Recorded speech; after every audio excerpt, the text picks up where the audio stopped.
नमस्कार दोस्तों, स्वागत है आपका आरके वर्ल्ड में। दोस्तों, आप सभी लोगों को 76वें गणतंत्र दिवस की बहुत बहुत शुभकामनाएं।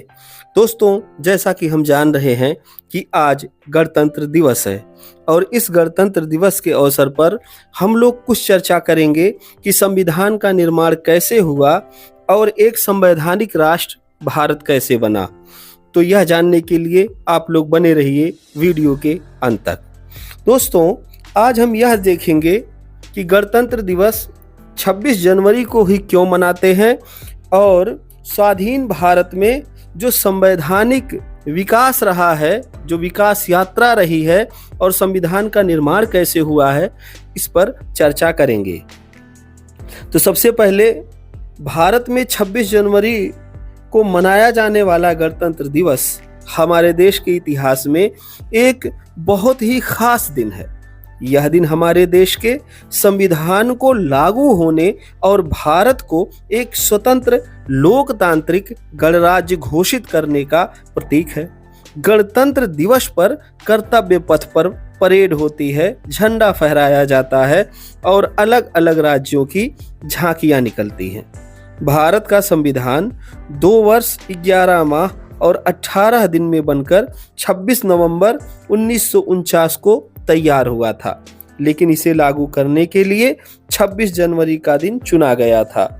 हम यह जाने कि 26 जनवरी का दिन ही क्यों चुना गया था, पहले ये देखते हैं कि नए संविधान का निर्माण कैसे हुआ। भारत स्वतंत्रता अधिनियम में पहली बार संविधान सभा शब्द का प्रयोग हुआ। संविधान सभा की शक्तियों पर सभी प्रतिबंध पूर्णतया समाप्त कर दिए गए। जैसा कि पंडित नेहरू ने कहा था, स्वतंत्रता तथा शक्ति से उत्तरदायित्व उत्पन्न होते हैं। अब यह उत्तरदायित्व उस सभा पर है जो कि सभी का प्रतिनिधित्व करने वाली सत्ता संपन्न इकाई है। 15 अगस्त 1947 ईस्वी से संविधान सभा स्वतंत्र भारत की अस्थायी संसद के रूप में भी कार्य करने लगी। संविधान बनाने का कार्य 9 दिसंबर 1946 ईस्वी को आरंभ हुआ और 26 दिसंबर 1949 ईस्वी को समाप्त हो गया। इसके कार्य को हम 2 भागों में बांट सकते हैं। पहला है 15 अगस्त 1947 ईस्वी से पूर्व का कार्य और दूसरा है 15 अगस्त 1947 ईस्वी के उपरांत किया गया कार्य। पहले देखते हैं 15 अगस्त 1947 ईस्वी के पूर्व के कार्य के बारे में। 11 दिसंबर 1946 ईस्वी को डॉक्टर राजेंद्र प्रसाद संविधान सभा के अध्यक्ष चुने गए थे। 13 दिसंबर 1946 ईस्वी को जवाहरलाल नेहरू ने उद्देश्य प्रस्ताव प्रस्तुत किया, जो 26 जनवरी 1947 ईस्वी को पारित हो गया। यह प्रस्ताव हमारे संविधान में निहित उद्देश्यों की व्याख्या करता है।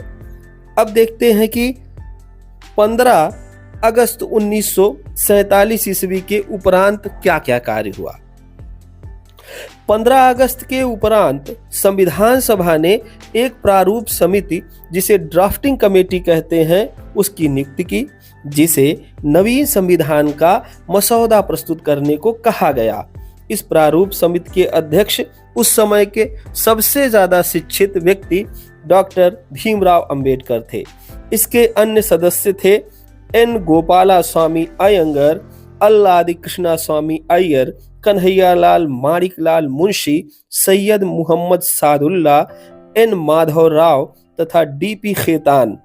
बीएन राव तथा एसएन मुखर्जी को संवैधानिक परामर्शदाता तथा मुख्य प्रारूपकार के रूप में सम्मिलित कर लिया गया। अब देखें कि संविधान की स्वीकृति तथा उसका प्रारंभ हुआ कैसे। फरवरी 1948 ईस्वी तक संविधान का मसौदा तैयार हो चुका था।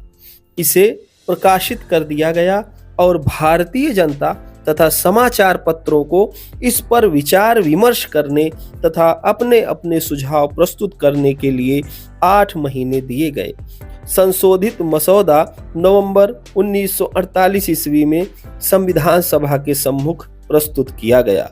सभा ने इसकी प्रत्येक धारा पर वाद विवाद किया और 26 नवंबर 1949 ईस्वी को इसे स्वीकार कर लिया गया। यद्यपि इसके कुछ नागरिकता संबंधी चुनाव, अस्थायी संसद संबंधी प्राविधान तुरंत लागू हो गए, तथापि भारत का संपूर्ण संविधान 26 जनवरी 1950 ईस्वी को लागू हुआ। राष्ट्र इसी 26 जनवरी को प्रतिवर्ष गणतंत्र दिवस के रूप में मनाता है। तो हमने देखा कि किस तरीके से संविधान को बनाने के लिए कई बार बैठकें की गई थी। अब देखते हैं कि संविधान की प्रस्तावना क्या है। संविधान की पूरी प्रस्तावना को हम लोग देखते हैं। नवीन संविधान की प्रस्तावना संविधान के स्रोत और उद्देश्यों को स्पष्ट करती है। यह प्रस्तावना इस प्रकार है: हम भारत के लोग भारत को एक संपूर्ण प्रभुत्व संपन्न लोकतंत्रात्मक गणराज्य बनाने तथा उसके समस्त नागरिकों को सामाजिक, आर्थिक एवं राजनीतिक न्याय, विचार, अभिव्यक्ति, विश्वास, धर्म और उपासना की स्वतंत्रता, प्रतिष्ठा और अवसर की समता प्राप्त कराने के लिए तथा उन सभी में व्यक्ति की गरिमा और राष्ट्र की एकता सुनिश्चित करने वाली बंधुता बढ़ाने के लिए दृढ़ संकल्प होकर अपनी इस संविधान सभा में आज तारीख 26 नवंबर 1949 ईस्वी को एतद द्वारा इस संविधान को अंगीकृत, अधिनियमित और आत्मार्पित करते हैं। इस तरीके से हमारे संविधान की प्रस्तावना बनाई गई। अब इसकी विशेषताएं देख लेते हैं। भारत का संविधान एक लिखित संविधान है। वैसे विश्व का सबसे पहला लिखित संविधान अमेरिका में बनाया गया था। यह एक विशाल आकार का संविधान है। इसमें 395 धाराएं हैं और 8 अनुसूचियां हैं। यह जनता के प्रतिनिधियों द्वारा बनाया गया संविधान है। इसके द्वारा भारत में संपूर्ण प्रभुत्व संपन्न लोकतंत्रात्मक गणराज्य की स्थापना की गई है। इसने भारत में एक ऐसे संघ राज्य की स्थापना की है जिसमें एकात्मक शासन के गुणों को भी सम्मिलित किया गया है। इसने एक ऐसे शासन की स्थापना की है जिसमें राज्य सरकारों की तुलना में केंद्रीय सरकार अधिक शक्तिशाली है। इस संविधान के द्वारा भारत में संसदीय या सभात्मक शासन व्यवस्था को स्थापित किया गया है। इसके अंतर्गत दोहरी नागरिकता का अभाव है, अर्थात प्रत्येक नागरिक केवल भारतीय संघ राज्य का ही नागरिक है। इसके द्वारा चुनावों में संयुक्त निर्वाचन प्रणाली के प्रयोग की व्यवस्था की गई है। इसके द्वारा भारत में वयस्क मताधिकार को स्थान दिया गया है, अर्थात प्रत्येक 21 वर्ष की आयु के स्त्री और पुरुष को चुनाव में मतदान का अधिकार है। वैसे ये उम्र घटकर 18 हो गई है। इस संविधान के द्वारा भारत में धर्मनिरपेक्ष राज्य की स्थापना की गई है, अर्थात भारत राज्य का कोई धर्म नहीं है। इसने पिछड़े हुए क्षेत्रों और जनजातियों के हितों की सुरक्षा का विशेष प्रबंध किया है। इसके द्वारा देवनागरी लिपि में लिखी जाने वाली हिंदी भाषा को राष्ट्रभाषा स्वीकार किया गया है। इसके द्वारा भारत में राजनीतिक, सामाजिक और आर्थिक प्रजातंत्र की स्थापना करने का प्रयत्न किया गया है। इसके अंतर्गत नागरिकों के स्वतंत्रता, समानता, धार्मिक विश्वास, सांस्कृतिक तथा शिक्षात्मक, राजनीतिक समता, संपत्ति सुरक्षा, व्यक्तिगत स्वतंत्रता आदि के अधिकारों को मौलिक या मूल अधिकारों के रूप में सम्मिलित किया गया है। इसके अंतर्गत राज्य के नीति निर्देशक सिद्धांतों का उल्लेख करके राज्यों को भविष्य में नागरिकों की आर्थिक, सामाजिक, सांस्कृतिक आदि सभी प्रकार की उन्नति करने तथा विश्व शांति के लिए किए जाने वाले प्रयत्नों के संबंध में मार्ग निर्देशन किया गया है। इस संविधान में एक स्वतंत्र न्यायपालिका की स्थापना की गई है। इसने भारत में एक लोक मंगलकारी राज्य की स्थापना की है। इसने राज्य को विश्व शांति के समर्थन में कार्य करने का निर्देश दिया है। भारत के संविधान की उपर्युक्त विशेषताएं उसे संसार के संविधानों में एक विशेष स्थान प्रदान करती है। वह यह स्पष्ट करती है कि संविधान निर्माताओं ने संसार के सभी संविधानों के गुणों को इसमें सम्मिलित करके भारत के लिए एक सर्वश्रेष्ठ संविधान बनाने का प्रयत्न किया है। परंतु फिर भी परिस्थितियों में परिवर्तन होने के कारण इस संविधान में विभिन्न संशोधन किए जा चुके हैं और अन्य परिवर्तन भी संभव हैं। इस प्रकार से हमारे संविधान का निर्माण हुआ, उसकी स्वीकृति किस तरीके से मिली, उसकी प्रस्तावना कैसे बनी और उसकी विशेषताएं क्या क्या थी, हम लोगों ने इस पर चर्चा किया। हमारे संविधान के बनने की संवैधानिक यात्रा क्या रही और किस तरीके से हमारा संविधान अस्तित्व में आया। अब हम चर्चा करते हैं कि 26 जनवरी का ही दिन क्यों चुना गया, तो इसके पीछे का क्या इतिहास है उसको थोड़ा सा जानते हैं।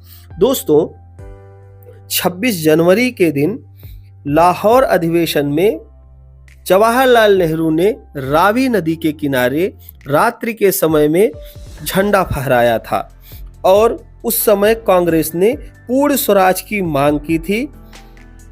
26 जनवरी को संविधान लागू करके भारत ने ब्रिटिश शासन से आजादी के अपने संघर्ष को पूरा किया और एक नए युग की शुरुआत की। इस दिन को चुनकर देश ने 1930 के पूर्ण स्वराज दिवस को भी याद किया। इसीलिए 26 जनवरी के दिन ही हमारा संविधान लागू हुआ और हम लोगों ने गणतंत्र समाज की स्थापना की। गणतंत्र दिवस का जो महत्व है वो इतना क्यों है, तो गणतंत्र दिवस भारत के लोकतांत्रिक मूल्यों का उत्सव है। यह दिन हमें याद दिलाता है कि हम सब बराबर हैं और देश के शासन में हमारी भी भागीदारी है। यह दिन देश की कई जातियां, संस्कृतियों और धर्मों को एकजुट होने का अवसर देती है। गणतंत्र दिवस हमें हमारे संविधान के महत्व की याद दिलाता है, जो हमारे अधिकारों और कर्तव्यों को परिभाषित करता है। तो इस तरीके से गणतंत्र दिवस के विषय में हम लोगों ने चर्चा की, संवैधानिक निर्माण का चर्चा किया। इसमें एक बात और है कि संविधान निर्माण में विशेष रूप से सहयोग डॉक्टर भीमराव अंबेडकर का रहा। बाकी संविधान निर्मात्री सभा में जो भी सदस्य और अध्यक्ष थे, उन लोगों ने सक्रिय रूप से भागीदारी नहीं निभाई।